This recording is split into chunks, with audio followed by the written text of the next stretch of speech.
Good morning, Friday the 17th of January, so another weekend on the golf course, another update for you. So we've had the big thaw this week. We've had obviously had a lot of snow around last week, and ice and hard frost, so that slowly thawed its way out throughout the week, and it feels like we have a golf course again. The boys have been out doing a great job on course setup. So once everything thawed out, we've slowly got the course back up together with cutting, greens rolling, changing the holes, raking the bunkers. Got over those a couple of times, cutting the tees as well. And we've also started doing some fairway cutting, but I'll come onto that as a whole subject shortly. So yeah, a great week out here. It's still cold, but it's a nice. We've had a fog as well, which has been a bit of a pain in our backsides, but it is what it is. But it's a nice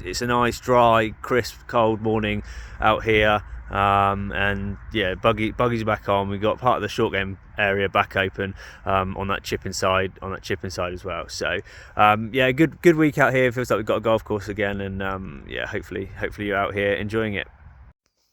We've been out mowing fairways this week also. Normally mowing fairways is sort of a course setup job whereby we would service that fairway with the mowers in the morning.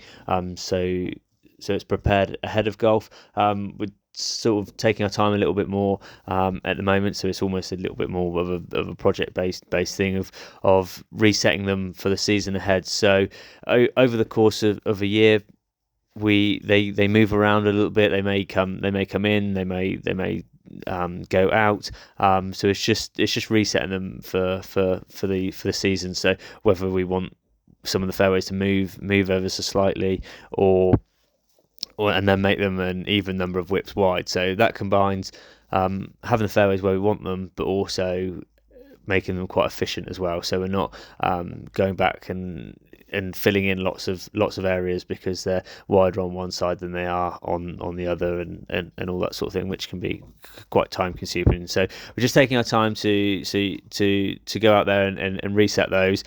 So you may well see some areas on the fairways that are not cut, or some areas that have been scalped out. So that is all on purpose, and all deliberate to prepare and set them up ready for the season. And we'll get those painted up so the whole team can follow, and we keep them relatively consistent early part of the season, and then they should they're, as I said, they will be all be ready and set for the season ahead. We had our new fairway mower out this week as well as part of that job. So this is our new purchase for the year. Our fleet would almost value around £750,000. And so it's quite important to regularly upgrade that, rather than letting your machinery sort of wait till it goes bang. Because if everything goes bang at the same time, then all of a sudden you're faced with £750,000 bill to replace all your machinery, and then you're sort of can easily be in a bit of trouble. So yes, the idea is we always replace one frontline machine each year, and then also look at the fleet and where we can add and all that sort of thing. So that's the idea behind our as I said, our main fleet of machinery is always to replace something every year to keep the fleet up to date, working well, reduce the maintenance costs. Having good machinery to go out and perform, and being able to do jobs, rather than reduces obviously workshop time and fixing and cost on parts for breakdowns as well. So yeah, that's the idea behind that. And as I said, that was out looking shiny this week. So we've taken on our new apprentice, Oliver.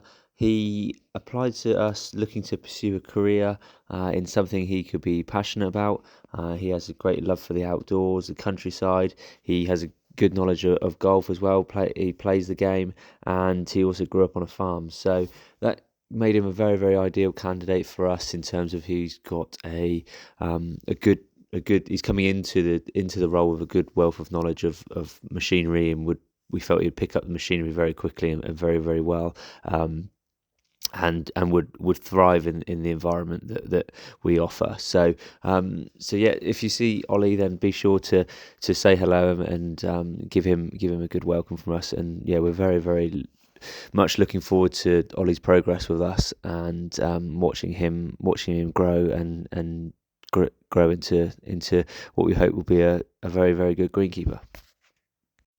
So a project we've continued on with this week is to start bunding around the old halfway hut, which we took down last week.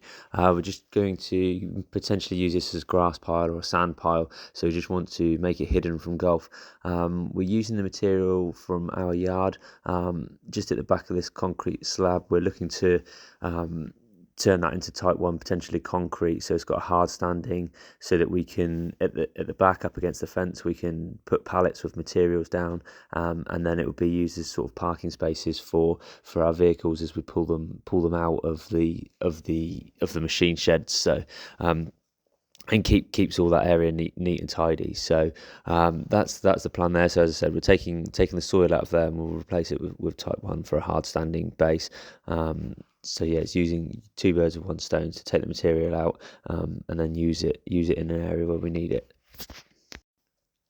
That's all for this week. Myself and Mark, the deputy, are heading up to Harrogate on Sunday, ready for some education training and have a look around the trade show, which is put on for greenkeepers every year up at Harrogate in January. So we're looking forward to doing that, and we'll put a bit in the report next week of the courses and things we've been up to. So yeah, looking forward to that, and then coming back with some inspiration and motivation from that, as we do each year. So we'll catch up with you. Look forward to catching up with you next week.